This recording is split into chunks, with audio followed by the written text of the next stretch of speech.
Chapter 80, Banquet Invitation. After having dinner, a satiated Klein casually lounged on the living room sofa. He used a small letter opener to open the letter he received from his mentor. Melissa was sitting by the dining table at the time, working hard on a textbook problem, with a gas lamp for illumination. Benson was cradled in a single-seater, reading Accountancy for Beginners. Klein found 3 pages in the letter that he read with both fear and anticipation. Very happy to receive your letter. It reminds me of the good old days over the past few years. Unfortunately, Welch and Naya have left us forever. I attended their burials separately and could feel their parents' anguish. The 2 of them were young adults who were supposed to have beautiful, bright futures ahead of them. Fate is always so unpredictable. No one can know what will happen to you next. I've experienced more as I've grown older, and I can increasingly sense the weakness and helplessness of humanity.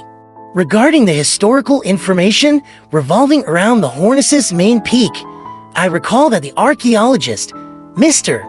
John Joseph, once published a monograph detailing it. It includes his accounts of his time at the Hornices main peak. He discovered a few ancient buildings that are more than 1,000 years old. What shames every historian and archaeologist is our inability to precisely date the era. We can only make a crude estimate based on the architecture style, the characteristics of the murals, and a few of the texts that we can decipher. It's quite unbelievable that such a tall mountain peak would have humans living there. Mr. Joseph has ample evidence to prove that those humans developed a civilization that they can call their own. As for the details, it is hard to fully describe them in this letter. I suggest you try borrowing this monograph from the Deweyville Library. Trust me, Sir Deweyville's donation to this library makes it have more books in its collection than the one built by the city government. The monograph's title is Research of the Hornices Main Peaks Relics. It is published by the Lone Publishing Firm. In addition, there are some papers that discuss something of relevance. They are published in the journal's New Archaeology Summary. The exact issue and journal volume is... Klein read every word and repeated the names of the monograph and paper names silently. Immediately afterwards, he found some paper and an envelope, as well as a fountain pen, before penning his gratitude. Melissa, help me send this letter out. This is the money for the stamps. Klein placed the sealed envelope and more than enough money for the stamps on his sister's desk. Melissa took a glance and curled her lips. Klein, stamps don't cost that much. Yes, stamps don't, but a girl should have some allowance, Klein replied with a smile.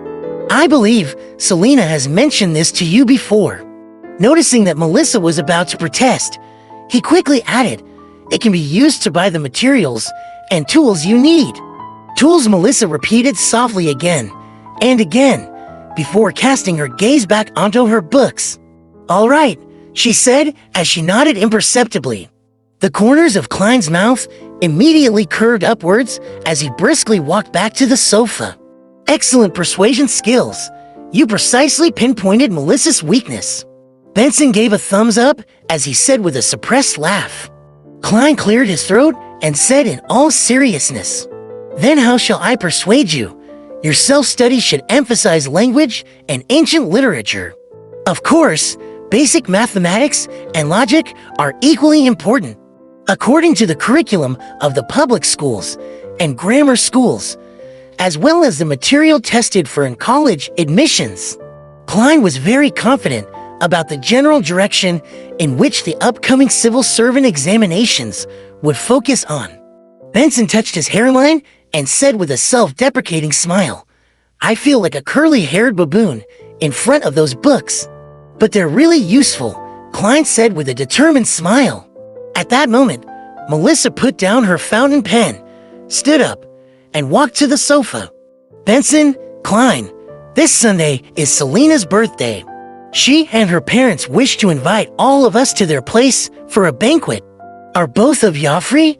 Should be fine for me, Klein said after some thought. He could take the opportunity to be acquainted with his sister's friends. It could prevent him from being utterly clueless whenever something happened to her.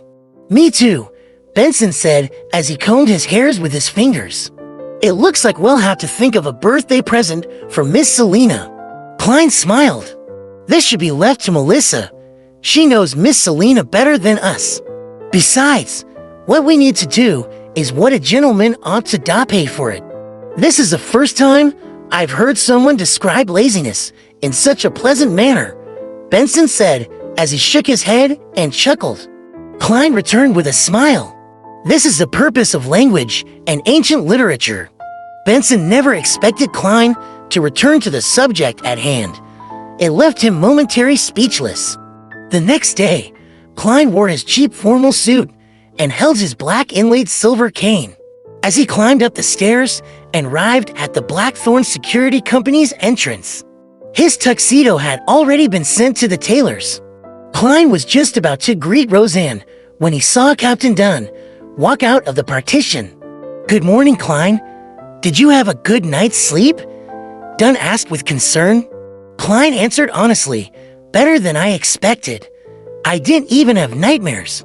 But I still feel heavy and a little disgusted when I recall it." "Very good. I feel assured hearing that," Dunn said with a nodding smile. After chatting about the weather, he raised the matter. "The Holy Cathedral has replied to my telegram. Antigonus, Lorota, and company are to immediately escort sealed artifact to 2049 and the Antigonus family's notebook back to Backland. They've also sent an additional Nighthawk yesterday afternoon via steam locomotive to help.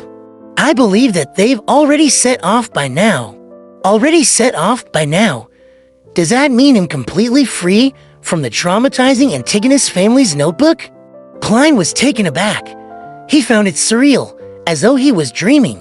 This is more relaxing than I imagined. It's unlikely that there will be any follow-up, right? May the goddess bless them, and that they will have a smooth journey. After a few seconds of silence, Klein made a gesture on his chest in the sign of the crimson moon. Dunn wore his hat and pointed out the door. "I have to patrol the Raphael Cemetery garden. Heh, I forgot one thing. The investigations of Leonard and the police department has borne fruit. They found the carriage driver that drove them. We have confirmed their temporary residence in Tingen City, but they are rather cautious. They didn't leave behind any valuable clues." As expected of an ancient secret organization, Klein echoed wistfully. Dunn nodded and turned to head to the door. He stopped 3 seconds later and turned his head. "Also, the Holy Cathedral needs another 2 to 3 days before they notify us of your application to become an official member. Heh. This is dealt with by a different department, separate from the one that deals with the Antigonus family's notebook. They have different levels of efficiency." "I understand," Klein replied sincerely. Meanwhile, he helped his captain act inwardly. "Remember to submit the compensation application today." Watching Dunn leave, Klein heard the brown-haired Roseanne exclaim, "Goddess, Klein, are you becoming a formal member? You haven't even joined us for a month." Klein smiled. "After I consumed the seer potion, it was only a matter of time." "That's reasonable." Roseanne fell into a daze for a few seconds before suddenly sighing.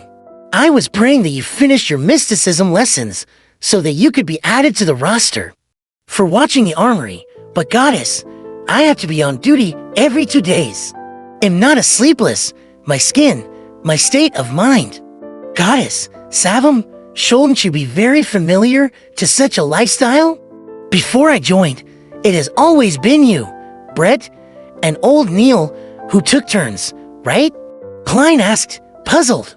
Roseanne shook her head with a depressed look. "No, there were for previously, 5 even earlier.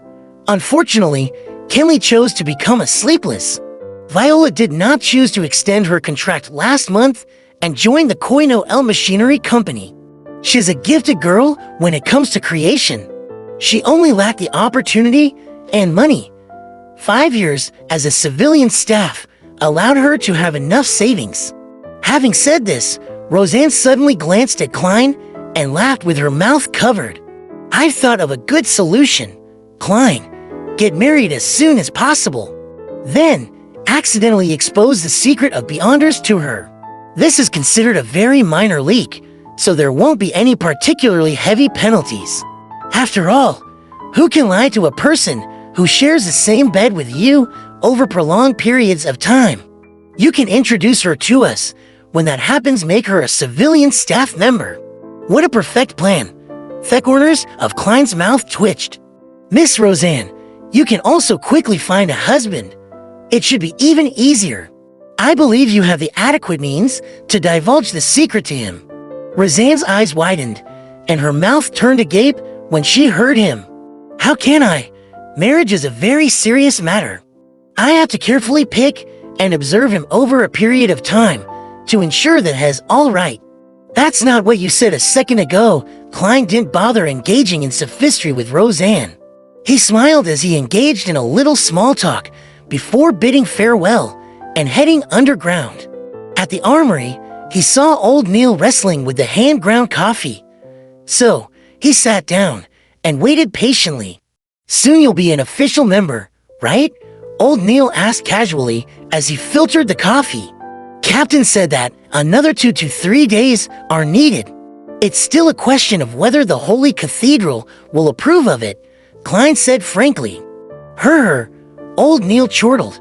"The Holy Cathedral won't deny cases like these, especially when you're already a Beyonder." With that said, he turned his head and faced Klein. He said with a chuckle, "You must be mentally prepared. There's a ritual every official Nighthawk member has to undergo. They have to complete a mission independently. Of course, Dunn would definitely choose the easiest and simplest ones for a rookie. Besides, you're a support-type seer.